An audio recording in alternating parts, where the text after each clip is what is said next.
Welcome to the Investor Fuel Real Estate Investing Show, where I interview the nation's top real estate entrepreneurs, industry leaders, and other amazing entrepreneurs to help educate and inspire you to take your business and your life to the next level.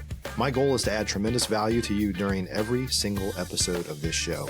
If you get value, I'd love it if you subscribe on your favorite podcast player, subscribe on YouTube, and my very favorite, please share this with your community so we can impact even more entrepreneurs. Let's start today's show. Hey everybody, welcome back to the show. Today I'm here with Kyle McCaw, also here in the Dallas market. We've known each other for a long time, but haven't spent a lot. We talked together more in the past 15 minutes than we probably ever talked before. So it's good, but I've known you for a long time. But he has an amazing story. He's a property manager that manages about 1,200 units. We're going to talk about how to take control of your own future, your own destiny, and why real estate or a business can help you get there. So Kyle, welcome to the show. Thank you, man. I've been to a lot of events that you've put on. I've kind of watched you from afar, creeped you on Facebook and all that. And you've built a pretty impressive outfit, and you provide a really good resource for people that are trying to make a change in their life and through real estate. And I think that's very admirable. I think a lot of people don't realize that you could just make your money on your own. You don't have to be helping people, but you do. And I think that's great. No, I appreciate that. Yeah. I don't know. I just enjoy, talked about, you just kind of said it here a few minutes ago, your network is your net worth, right? I mean, I know that a lot of people throw that around, but that's why I do so much podcasting. That's why I do so many things, because the relationship piece of everything I do has impacted my life in ways I can't even measure, right? And when you have that kind of experience, you want to share it because you're like, man, this is so amazing for me. I want to pull you along. Yeah. And that's what's great about real estate. And some of these people that I know, that are outside of real estate, they're like, why would you help somebody build a property management company? Because I'm like, it's been great to me. They're not going to hurt me. It's only going to help them. I'm all about helping people because I'm an abundance mentality guy, not a scarcity. And so the more people you help, the better. Yeah. And I just, you put good out there, good comes back. I know you're like me. You're a corporate refugee, as I refer to it, as like corporate America. I don't say I left corporate America. I say corporate America left me. It left me too. But one of the things that I realized probably about a year into real estate investing, because my wife and I left corporate America and went all in on real estate in 2008, is I did miss, like, in the corporate America, especially when you're younger, like we were at the time, we were younger with no kids or anything. Like, there's always happy hours. There's always somebody's birthday. There's a lot of social aspects to working for a big company. And then it was two of us in a hole in the wall office in Farmers Branch. And we're like, where are the people at, It can be very lonely. Yeah. It absolutely can be very lonely. And maybe that's why real estate investors are so good at networking at these group meetups and such. Truthfully, that's ultimately why I created Investor Fuel. It was like, I know a lot of people are on an island by themselves, and we have an amazing community of people that kind of come together and do business and do life together, And when you're at your neighborhood get together potluck, it's really hard to have conversations with people that have no they can't relate to you because you're in a different world, and it's very difficult for you to still relate to them because they're in a different world. It is hard. Yeah, I always give this example. This is about a year or so ago. We just, like you, we travel a lot. We've traveled the world. We do whatever we want, whenever we want. We try to. And we've done a lot of amazing things. And I remember we were at a kind of a mixer in our neighborhood and with some friends that work in corporate America, and they're like, what do you guys have coming up this summer or whatever it was? And we're like, oh, we've got these trips going on. And they're like, you're going on vacation. They literally said, you're going on vacation again? And I wasn't bragging, but it came off as, when somebody doesn't have that freedom in their life, I could see how it would come off as bragging. And I just remember thinking, I can't have this conversation. I'm just talking about my life. It comes across braggadocious as opposed to it's just. And that's not me. So I just had that conversation with I try and associate myself with business owners. And I just had a business owner call me. He's like, dude, I just can't talk to anybody else but you about this, because we're going to Hawaii and we're going to get to do this and we're going to do this. And we're like, and I can't talk about that to anybody else I know because it comes across differently. And he's like, you're going to understand because, you're in an environment like me. So that's where your network is so important. You got to be around people that are in a position that you want to be in and you're the average of your 5 people you're around the most. So Yeah. you want to be around those people. So Yeah, yeah. yeah. Well, tell us before we kind of jump in. Tell us your story, like how you. I Sure. know you run a property management company. I have some other Yeah. businesses, Yeah. all that stuff. So But how'd you get there? I graduated A&M. I couldn't get into Texas, University of Texas, right? No, I know this is just where you went. No, but that was my first choice. Like I didn't have a plan B. Plan B was like be a truck driver. I don't know, but A&M was amazing. It had such a great opportunity. I learned so much. I had so many connections that I've met there, and I would never change it for anything. So I did the corporate world when I graduated. Um, and I was good at it. Like I was a fixed income broker for a big financial firm. Bought and sold structured products, CDs, bonds, preferred stocks. Loved it. I was on the. I'm not gonna say I was top producer, but I was one of the more productive employees, I guess, in my department. Yeah. And then when the market crashed, they let me go. I'm like, well, why would they let me go? I was one of the top performers. I'd make them more money. Why would they let me go? But they kept the lower end guys. Yeah. And it's because I cost more, bigger commissions, whatever, which makes sense as a corporation. So Yeah. then I had to well, wait. So being really good at my job doesn't mean I keep it. Sometimes it means you're a target.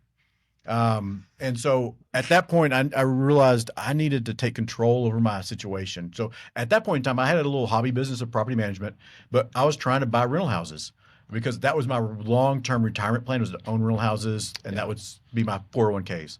But I could still be a corporate guy. But when they took it away from me, I was like, wait, that was a shock. It really hit me hard. It was like, wait, I was really good, but now I don't work there anymore. Yeah. So fortunately, a bunch of my friends got let go too, and we all went to a consulting firm, did really well there, got promoted real quick when I worked there. I was a manager. Did that for 2 years. First project ended, and they're like, "Hey, don't come back after lunch. Project's done."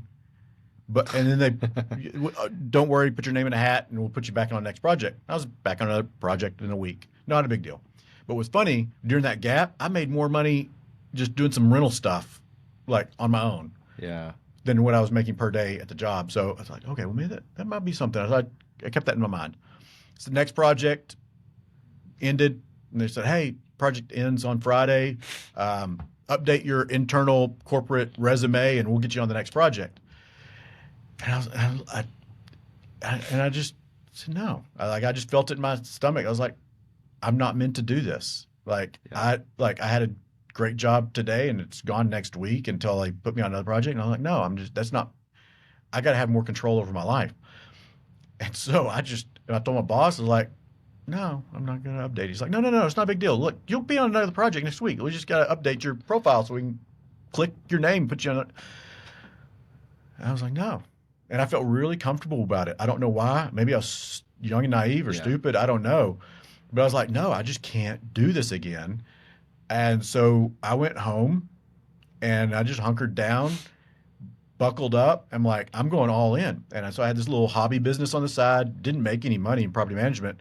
But I was like, broke down an Excel spreadsheet. I figured out my Google ad campaign money. I'm like, for every $50 I put in Google ads, I'll get a lead. Every third lead, at least, I'll close, and that'll come into X amount of dollars per month. If I lease it up, then I manage it. I had all my life expenses and everything figured out. I'm like, okay, I can do this for, I don't remember what it was, however many months. I think it was 9 or 12 or 13 months, and then I should be able to break even and then live. And so that's what we did. Went through my 401k money, all that just to survive. Ended up not because we had to, but we sold the house that we were in and bought a different house. But I was able to take the equity out of that one. The other house we bought, no money down, and it was in a better situation location-wise. Used all that money to survive. I hired employees, and all I did was sell. I was all about get property management accounts, flip houses, whatever I had to do, and just because I didn't have a choice. Yeah. And then eventually got to the point where I was able to breathe a little bit, got a little lazy for a little while because I got comfortable. And then I'm like, no, I need to take a deep breath and let's go back in and let's grow this thing. Yeah. That's great. It's interesting when you bet on yourself, because nobody else is going to bet on you. I say this all the time. Nobody else wants your dreams as much as you.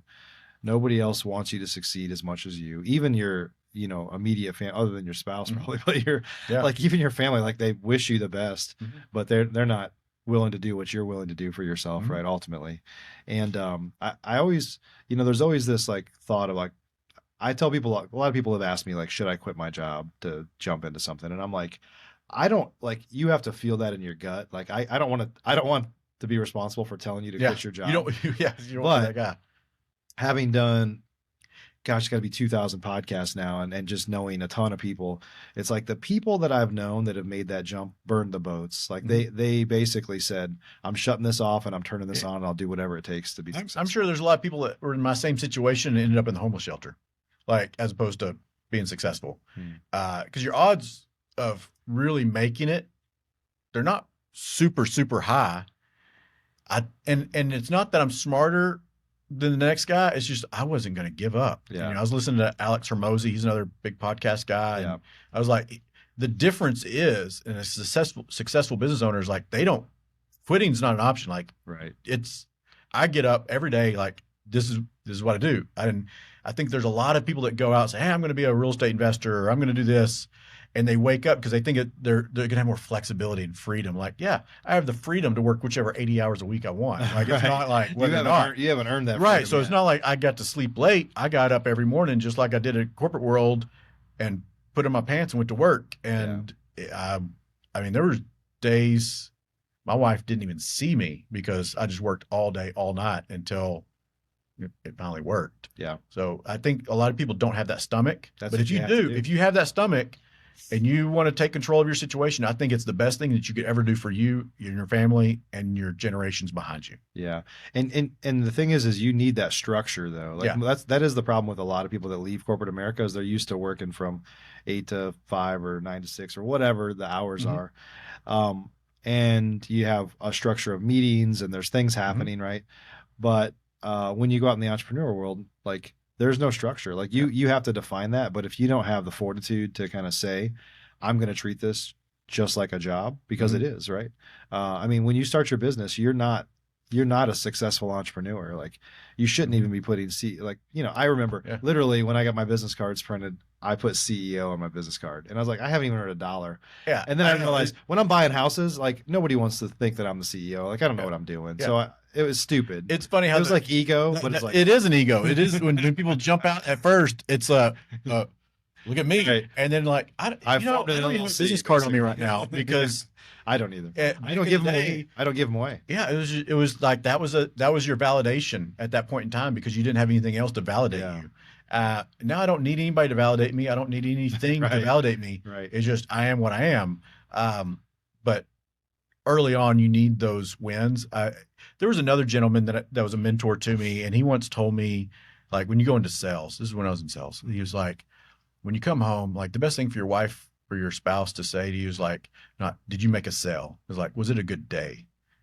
Because not every day are you going to make a sale, but is it a good day because you got closer, you did more? So it's that validation isn't a sale. It's like, was it good? Did you get farther down the path? Yeah, you're making progress. Right. So that's the thing is, too many people focus on just, they got to get those little validations. Maybe it's a wholesale deal or something like, no, or did you get a step farther closer to your end goal? Right. And too many people forget all the steps to get to that goal. Yeah. They just want the goal.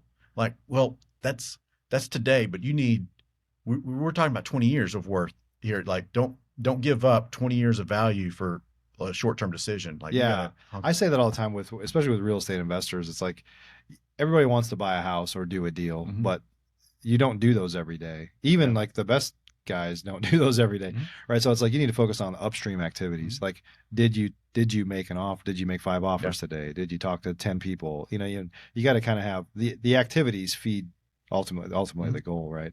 Yeah, and you never know when those deals are going to come. Like, and that's like. It was a few summers ago. I had a summer intern come in. I hire Aggies because I hire the best, right? So I had an Aggie come in for a summer internship. Second best. Yeah. No. So with him, he came in and he worked all summer. He was amazing. He saw a lot of stuff going on in the real estate world that we were doing, like rehabbing for other people or property management rentals or just whatever. And then he's like, man, I was hoping to see you like buy a house and do all this and see how you financed it and all this. And like, well, I had a lot going on and I didn't. And then It just didn't happen during that period of time he was there. And the week that he went back to A&M, I bought 3 houses. And I'm like, I can't tell you when they're going to hit. It's just I had an opportunity, I snagged them and did it. Yeah. And so you just never know, but you got to be prepared for those opportunities, and that's I think Yeah. a big deal. Yeah. So let's talk about. I know that you manage a lot of rentals for other people, and I know you believe in rental properties, and you refer to them as like their individual 401ks, right? So Yeah, that's talk about your thought on that. Yeah, so that goes back to my financial services years. So when you buy, let's say you're in corporate world and you're putting money in your 401k, you're putting money in there every paycheck, and what you put $1 in, you have $1 in. Yeah, your employer may match something or whatever, like that's what you got. But with a house, let's say I put 20% down, or maybe I luck out and I have 0 down or 50, whatever. I put money in once, and if you play your cards right and you don't like try and live off that income or whatever, you just kind of keep it separate, Right. you may never have to fund that again. Mm-hmm. And let's say you have $40,000 invested in that. Well, and it's leveraged, of course. But if it goes up a little in value, like it goes up significantly more on a return on equity piece, because you only have, let's say, 20% down, but it goes up significant. 5x your 5x it automatic. People don't see that. They don't understand that. Financial service guys, sales won't tell you because they don't understand math anyway. Right. And then I got somebody. Well, because there's not very many other investments, but that you're leveraging that debt for. Well, and then I've got a tenant in there paying my mortgage every month. I'm like, who else? Like, it's like I got an employee paying for my retirement. What other options are, like, what else does that? So I view those as every one of my little houses is a retirement plan in itself that self-funds itself, so that when I wake up one day down the road, I'll have a whole bunch of stuff that I'm like, wow, where did all this money come from? Mm-hmm. I don't want to sound arrogant or anything of that nature, but like, I think it's important that people understand that the long-term benefit of owning an asset, especially in real estate, is it's mind-boggling if you really sat down and did the math. Honestly, did the math. Yeah. And there's real estate, obviously, that you're using leverage, right? Usually financial leverage. And then when you own a business, which you do, we were talking about the power of owning a business to help you ultimately have control of your life and live the life you want, is you're leveraging other people's time. Right. Like you're hiring people, you're as a business owner, you're taking all the risk to hire people, to lease an office, to do all those things. Taking all the risk. The sum of that team is greater than anything you'd ever be able to do on your own. Right. You're a captain. You got to put your crew together to make your ship go in the right direction. Right. And sometimes the captain can take off for a day or two. But you still got to be aware of what's going on. You got to chart the path, all that. Yeah. So there's a lot that goes into that. But I view being a business owner as that's my livelihood, and my rental houses, that's my long-term wealth plan. That's my retirement plan. So I think if I look at it, those two segments, like you put those together, and there's not very many other opportunities that match the benefit of that. Yeah. And so why property management for you? So I own a few businesses. We talked about that. Yeah. And what I look for is I like recurring revenue, and that's revenue that's going to hit my bank account every month, no matter what, or every year, whatever. And I like that it's hedged for inflation. So if rents go up, I'm going to make more money on property management or what have you. So I like recurring revenue, and I like hedge for inflation.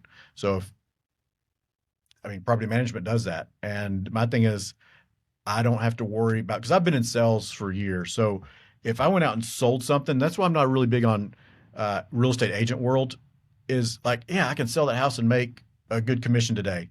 But then I got to get up the next day and figure out where my next house is. It's very transactional. And I'd rather wake up and already have the house done for me. Yeah. And so property management does that. So it's that reoccurring revenue model. Yeah. There's a lot of businesses out there, and that's why they're worth more to institutional investors, because they're looking at businesses that have that recurring revenue model in them. And it may be pay subscriptions, it may be property management, it may be a pool company that has so many service contracts. Like whatever that is, you want that recurring revenue, and you want something that you can, have the ability to raise the price if the environment allows it. Yeah. And the reality is home ownership is, I don't know where it's at today, but it's generally going down. Like Mhm. it's just housing is less affordable. And so when you consider that 1 in 3 or a little bit more houses in America are rental properties, I mean, home ownership's around 65%, so the rest are I rentals. think the mindset of your typical American is very different now than it was, let's say, in the 70s or 80s, Mm. where it's like, yeah, your plan was to buy a home and you're going to live there. That was the Well, American that dream. was, Yeah. and I think a lot has changed in our culture. I think we're Yeah. a lot more transient Yeah. community. So you mentioned you lived in DC. Your DC is your like home family's in 90% Illinois. transient. Yeah. Your wife's family's here. So people are transient and they don't want to get locked down to a home of where like we manage rental houses in some very affluent neighborhoods that you're like, there's rentals in there? Like, wait, you got somebody paying $10,000 a month to live in this house? Like, yeah, because he's a corporate executive and he'll probably be in another location in 3 years and he doesn't want to buy and have the transaction expenses and the hassles of buying and selling and whatever. So we have rentals all day long. They're $4, $5, $6,000 a month that you just wouldn't think. But I think the mindset of people now is owning isn't necessarily the goal. So what's happened is we see a lot of people that live in we have a lot of clients that live in expensive areas of the country. We'll say LA or somewhere like that. And it doesn't make financial sense for them to purchase where they live because the rent's so low comparatively. So what they end up doing is they'll buy here and this is their home that they own, but they never lived in it. That's just how they're getting the benefit of owning a home, but it's a rental property. Yeah. So we've had quite a few. They'll hop on a plane, get off at DFW Airport, drive around a real estate agent, and they'll buy 1, 2, 3, 4 houses, sometimes cash, and then they'll hop on a plane, go back to work in LA. And it checks all the boxes of owning rental house, Yeah. like owning your home Yeah. without owning your home. Yeah. You still get the tax benefits, all that. Yeah, I think that's a really overlooked benefit of owning rental properties too, is the tax advantages. Oh, for sure. Yeah.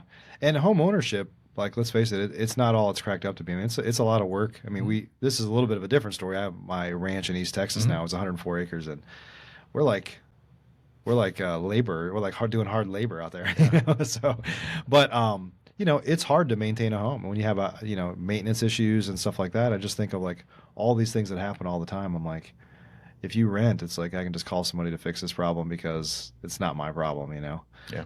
So certainly that's one way of looking at it. Yeah. Yeah. Well, I'm saying not everybody wants to own. I know people that are very successful real estate investors and they don't want it. They own rentals, Yep. but they don't want to own their own home Yeah. because they travel a lot or they have a couple homes Right. or whatever. And to going back to people aren't owning homes like they used to or plan on it. And I think a lot of, the affordability thing is huge. Yeah. Rent rates have gone up significantly and people want now, they don't want later. So they want something nice now. So they'll rent nice. They probably rent nicer than they should have because they weren't thinking ahead about let's sock away to buy something. So they're going to rent, these build to rent communities that are like out there. It's better than being in an apartment, but it's not owning a home, but it's still a rental. And that's huge right now. And I think that's with that shiny object, like I keep getting better, but I'm never owning. And I think there's a lot more Class A apartments now than back in the day. Like when I grew up in East Texas, there's no Class A apartment. What are you talking about? Like there's apartments or there's not apartments. Like there's no Class A. And so now it's like, oh, well, you graduate college, you're supposed to be in a nice apartment. And so it's a premium place. So that money just keeps coming out of their wallet and they never get to financially plan for the future. And what happens, you end up in this sinkhole because now they got payments on their BMW too. They'll never be able to get all the paperwork for an FHA mortgage. Like it's just too much. Yeah. So I think what's happened is like that they just kind of given up on the idea. Yeah. And I think corporate world coming in after the market tanked, coming in and bringing in single family homes as an asset class that didn't exist previously. Mm-hmm. Now you got the big boys coming into town and they're going to suck every penny they can out of people. Yeah. So where did you grow up in East Texas? Longview. Okay. God's country. Yeah. I'll tell you, I talk about my ranch all the time, but I don't usually say exactly where it's at. So I'll tell you where it's at. Okay. It's in East Texas. So, yeah. So tell me a little bit about like, how do people, when you started your business, did you guys have kids yet? We did. And that was a huge motivation. So my thing is my daughter had just been born when I went all in. my son was, I guess 5 years old, and and my wife was a stay at home. She was a nurse, so she could have called the hospital and gone to work the next day. But it was very important to me to have my kids raised by my wife. Yeah. And we had some medical stuff at home with my daughter that we wanted to make sure that my wife was there for, and I wasn't going to trust anybody else. Yeah. So that was a huge motivator. So it's like when you're like waking up every day, you're like, how do I pay for this? And my bank account, it went right when it'd get to zero, I'd pray really hard that night, and for whatever reason, something would pop the next day and it would be back up. So I do think that the good Lord blessed me in a lot of ways, and we can get all deep on how I feel like the Lord helped me. But there was a lot of times that you do it because your kids, you do it for your wife, you do it for you. Like, you got to have a lot of motivators in your life, and that's why I think a lot of we talked about earlier, motivation, like some of these young bucks that are like, I'm going to go do this, and then they're like, maybe they want to start a little business on the side, but they don't have that motivation to like get up in the morning. Like, well, when you got kids that need baby formula or preschool class, whatever, that's motivation. Yeah. Well, I think a lot of people that get started in anything today, the problem is they expect immediate gratification. Yeah. Like, they expect to be able to just like, I decided I'm going to do it, and I haven't gotten a deal yet. It's like, well, it takes, I mean, even when I started in real estate investing, I haven't talked about this a whole lot, but it took us, we got an office. Like, we decided to go big from the beginning. We got an office, we had an admin, and we were committed. We were spending a fair bit of money on online lead or paid advertising, mostly direct mail. And it took us 4 months to get our first deal. But then we got 2 on the same day. And then it just started rolling from there. But not a lot of people are willing to go all in on something for 4 months and just say, I know it's coming. Usually they give up quickly because I try. And the truth is a lot of people are quick to check. They want to check the box that I tried that and it doesn't work. It's like, well, the way you did it doesn't work. Yeah. So let's say that first deal you did, what was that, a long-term rental, flip, wholesale? What was that?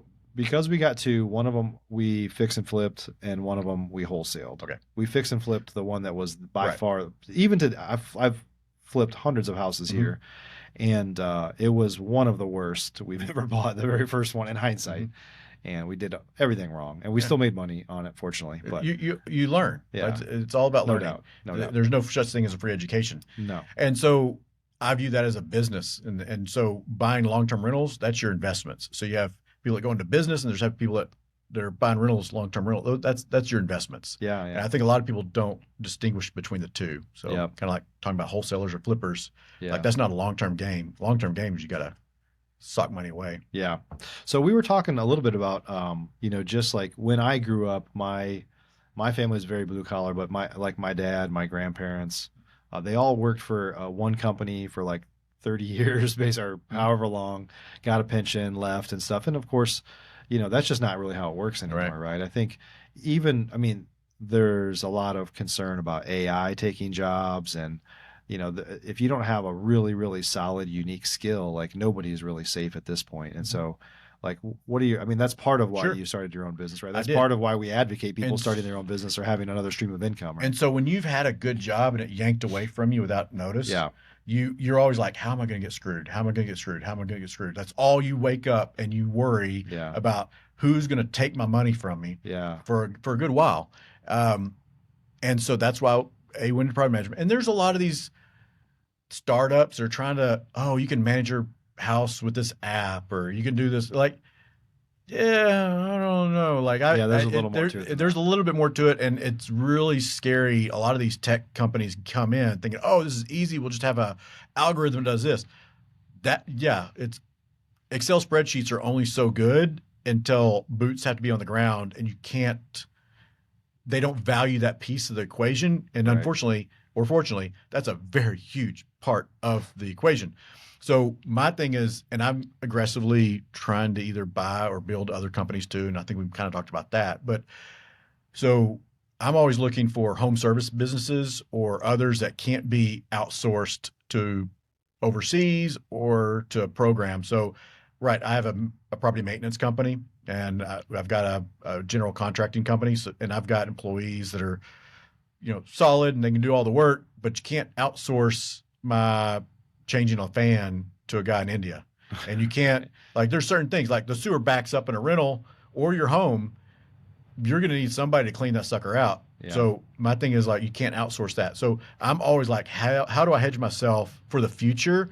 And I think the trades are a lot bigger in the future than they are right now, as far as importance go. And especially if, I just feel that you can't make a computer program do what your hands do. Well, yeah, it's interesting. I mean, my wife just said something to me literally yesterday. She was like, she watched a video where I can't remember if the doctor was in India or whatever, but he did a surgery in the U.S. I can see that. From India, like just using, robotics and AI. And stuff. Yeah, so it's a crazy world for sure. But so nobody's gonna build out something that expensive. Well, yeah, so a fan. Physician here would be making, I don't know, $750,000 a year, and over there he's making 100. I don't know. Yeah.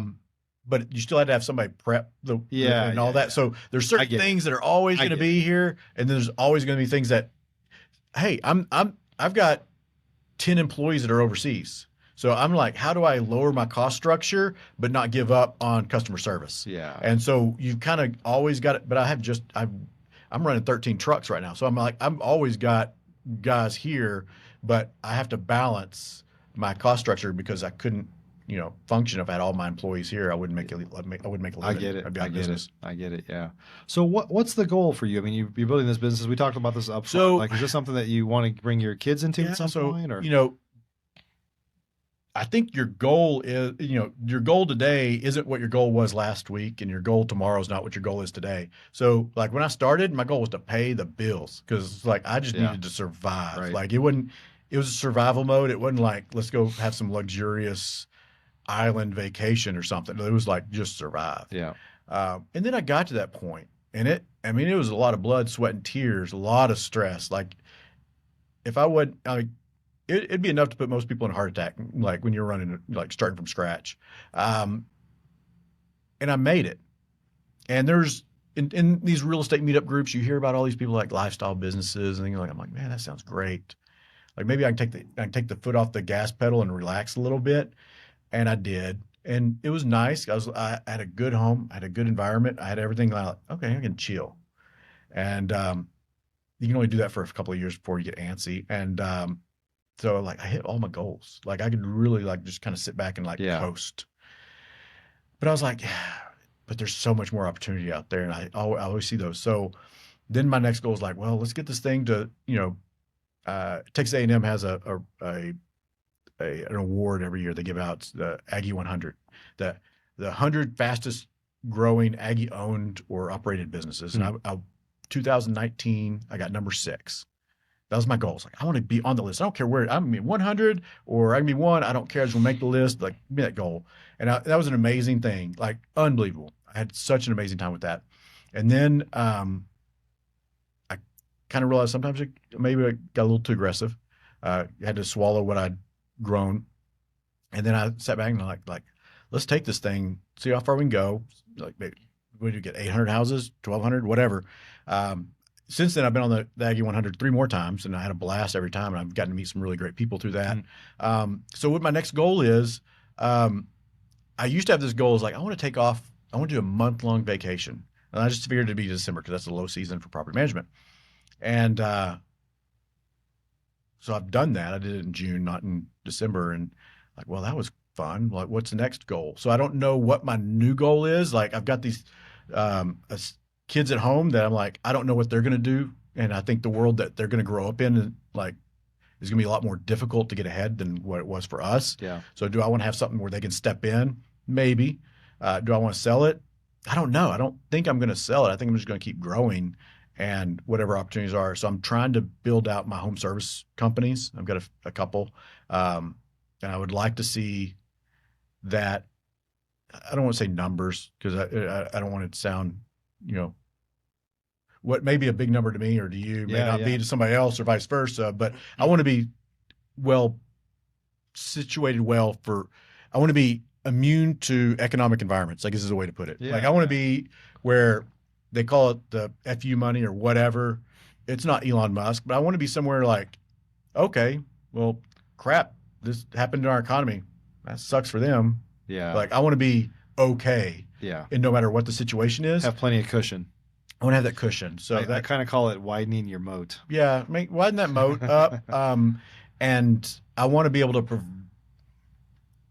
Our kids are very important to us, right? So I want to make sure that my kids, provide the trail for them to go down where they want to go. So, like, I grew up in East Texas, uh, small town, small school, whatever, and I went off to A&M, and I'm like, well, there's only like 4 or 5 professions, right? Like, you could be a doctor, you could be an accountant, you could be maybe an engineer or a teacher or banker, maybe. Like, what else is there in the world? Because that was my world. Yeah.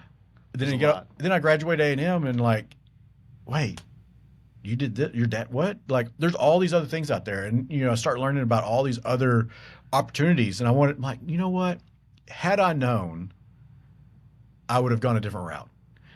And so my children, I want them to know what opportunities are out there. I don't care what they do, Yeah. but I want them to be able to have more opportunities to choose from.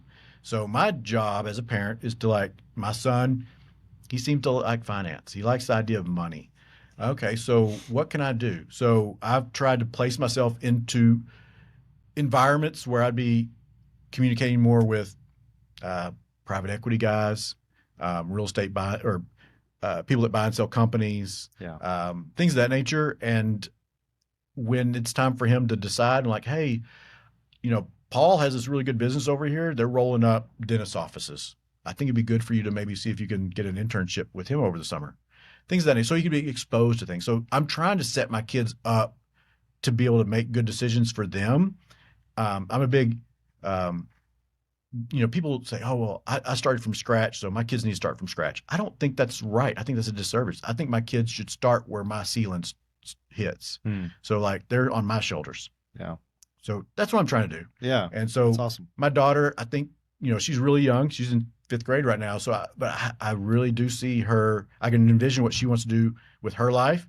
My job and my wife's job is, like, provide those opportunities. Like, oh, well, you like doing this. Let's put you in this summer camp, or let's go shadow somebody. I had a good friend of mine that lives in East Texas, really small town. His son is in high school, and he wanted to come do an internship with me over the summer. I'm like, dude, you can't even drive. And he came over, and he had a blast. He was great. He really more shadowed us than internship, but he got to see what we do. His dad owns a good rental portfolio, and so he's like, well, I'm just going to put him up in a hotel near y'all. And I'm like, he could literally walk to my office. He walked to my house from the hotel that he is. And his grandma came with them and stayed in the hotel. And I mean, the kid was like 15 years old, 15 years old.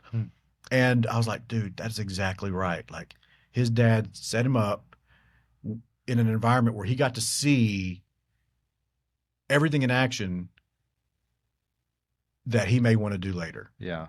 Well, I think those experiences are what, I mean, Oh, yeah. that's when I grew up, my family just, again, we didn't really do a whole lot of vacationing. I mean, and they just didn't have a whole lot of money. So Sure. there really weren't a lot of experiences, and now like you, like my son's been able to travel the world. Of course, we often wonder if he's appreciated any of it, but I think eventually They get so much more out of it than we think they do. yeah. And so when we first, as a family, our first trip to Europe, my daughter would have been 8, maybe 7 or 8. And we're like, is it too young for her to really grasp going over to the country with all these people who speak different languages or whatever? And we came back, and that was I think we were over there for 4 weeks, something like that. And we came back, and no, she got so much out of it. Yeah. So much out of it. That's like, great. she got to see what it's like just through a different lens than what we see. You're like, America's great. I love it. But there are certain things that you get when you travel, and you get to, like, when you get to go, if you go to one grocery store your whole life, like, you just know what to cook from that grocery store. Right. But if you went to, like, Central Market, and Sprouts, and Kroger, and you're like, oh, well, they got this one here, they got that. Then you get to, your palette is big. Like, you get a lot more options. So I think that with world travel, like, you pick up on more. Like, it's just a different world. and just little things like my son, like that dude's a problem solver. Like whenever we'd get somewhere and we're like, okay, we got to figure out how we're going to get from here to there. He's like, oh, bus 15, third stop. Then we're going to switch over and then we're going to take the metro and we're going to do the metro blue line to here. So he got a lot of those opportunities that he wouldn't have had that opportunity here. Yeah. Because it's like, oh, what's Google Maps say? You don't take a bus in Dallas. Yeah. Yeah, exactly. They exist, but I don't know who rides them. Right. So it was very, and over there, they appreciate life differently than we do. Yeah. You get to sit in a cafe as a family and just relax, enjoy the music, people walking around. Like it's a lot more outdoor seating, family oriented and all that. And like they what was it? Live to eat as opposed to eat to live. So it's a presentation. It's an experience. And over here, it's like, what? So is it Freddy's today or is it McDonald's or, it's a different world. And I think that there's something to gather from doing that. Yeah, that's great. Well, and your business has allowed you to do that, right? It's giving you the freedom to do that. We've been very fortunate. Been able to take control of your life by, having a business that supports that. Oh yeah. Yeah. But it wasn't always that way. No. Like I and I'm going to tell you, like early on, and I'd look around maybe gentlemen that I graduated college with or whatever. I'm like, man, they're so much farther ahead than me.